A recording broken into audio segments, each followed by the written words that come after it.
The arrogant noble who just boasted about conquering the dungeon is now battered and crying, stammering in terror as his ambitions crumble. A massive, fiery demonic hound crushes the noble's head in its jaws, killing him in a spray of blood as he screams. Chaos erupts in the plaza as a pack of terrifying beasts charges from a dark portal. The remaining students sprint for their lives, yelling for everyone to run. Among the fleeing crowd, Grenouille sprints frantically, terrified by the slaughter unfolding behind him. Staring back in shock, his face pales as he witnesses the grim reality of the tower's trial. A system interface appears, officially identifying the blood-soaked monsters as hellhounds. The detailed prompt classifies them as B+ rank entities that bring unavoidable catastrophe, noting that the sulfurous hellfire burning from their eyes and mouths will never extinguish until their prey is completely consumed. Hovering above the carnage, the grotesque floor guide, Barghest, cheerfully confirms the trial's cruel parameters. Survive for 108 minutes against 108 hellhounds. Barghest mockingly muses that with over 100 participants, they should endure for a while. Below, hellhounds relentlessly chase the desperate students down the courtyard stairs.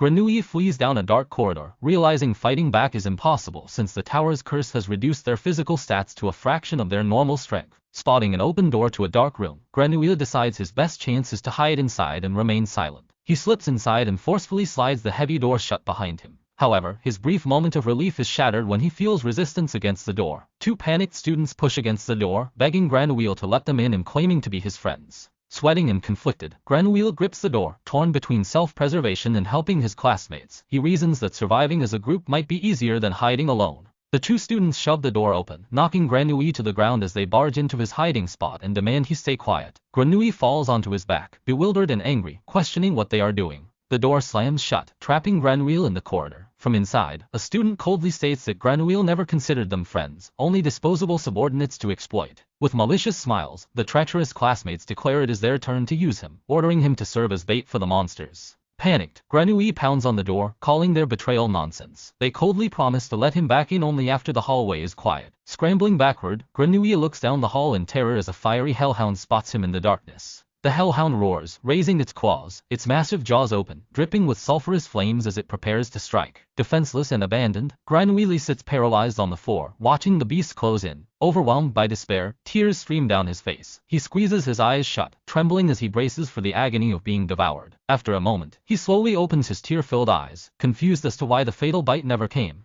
Standing protectively before him is Vikir, blade drawn and eyes glowing red in the shadows. Grenouille calls out his name in utter disbelief. Grenouille stares in awe as Vikir stands over the hellhound's decapitated corpse. Still on the floor, he stammers, asking if Vikir was also dragged into the trial. Grenouille is shocked that Vikir single-handedly slaughtered a hellhound, wondering how an archer could wield a blade so skillfully. He breaks into a sweat staring at the red aura blade extending from Vikir's hand, recognizing the dangerously familiar fighting style. Vikir calmly calls out to his classmate. Still deeply shaken, Grenouille timidly responds. With a menacing red eye, Vikir coldly informs Grenouille he has a specific role for him. Grenouille gulps, looking tense and fearful as he awaits Vikir's demand. A moment later, Grenouille steps into the corridor, revealing his ridiculous new role. He is wearing makeshift armor, a cooking pot helmet, a pot lid shield, and dual-wielding a ladle and spatula. Internally cursing, Grenouille looks humiliated and furious, wondering why he ever agreed to this. A flashback reveals their negotiation. Grenouille stares at Vikir in outrage, asking if he seriously expects him to act as bait. Grenouille fiercely refuses, declaring that just because Vikir saved him does not mean he will agree to something so suicidal. Unfazed, Vikir calmly drops the name Sinclair. Knowing Grenouille's secret crush, Vikir promises to create an opportunity for him to get closer to her if he helps.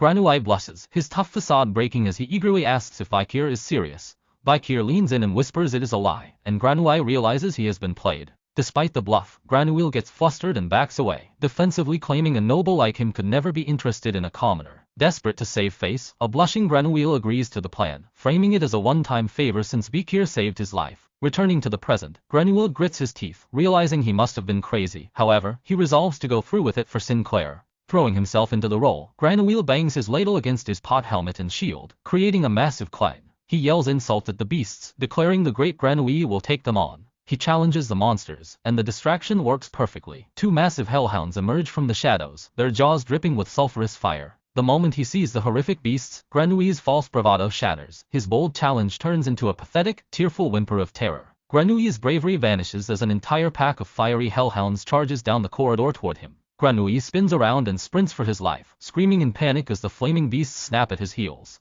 Grenouille desperately throws himself to the ground, sliding out of the way as the monsters lunge. Driven by momentum, the entire pack of hellhounds rushes blindly past Granui, continuing down the hall without noticing him. The doors close, trapping the hounds. Vikir steps out, red aura blade drawn, and explains that hellhounds only run straight when pursuing their prey. He notes their fatal weakness, they cannot easily stop or change direction. Smiling chillingly, red eyes glowing, Vikir readies his blade. Remarking this reminds him of his childhood, he mockingly welcomes the beasts to a reunion. A brutal massacre ensues. The hound's agonizing whimpers echo as thick splatters of blood coat the large glass windows of the corridor. Sometime later, Granwheel catches his breath and calls out Vikir's name. Clutching his ladle, Granwheely is confused by the silence. He assumes the worst, wondering if Vikir was killed by the monsters. He cracked open the door, complaining that Vikir should have at least fulfilled his purpose as bait before dying. Granwheely's eyes widen in absolute shock at the sight before him. Inside the chandelier-lit hall, Vikir stands unharmed but drenched in blood, holding a sack of items. Scattered around his feet are the corpses of the entire hellhound pack. Still gripping his utensils, Granui demands to know if Vikir killed all the monsters himself, asking if he set traps. Glancing over his shoulder, Vikir calmly asks what traps he is talking about. Vikir holds out a heavy sack filled with glowing stat-boosting orbs from the monsters. He casually remarks that agility points are usually the hardest to collect. A system window displays Vikir's high base stats, all around 200, despite being level 1. Vikir is disappointed, wondering why his hidden attributes have not unlocked despite his performance. Vikir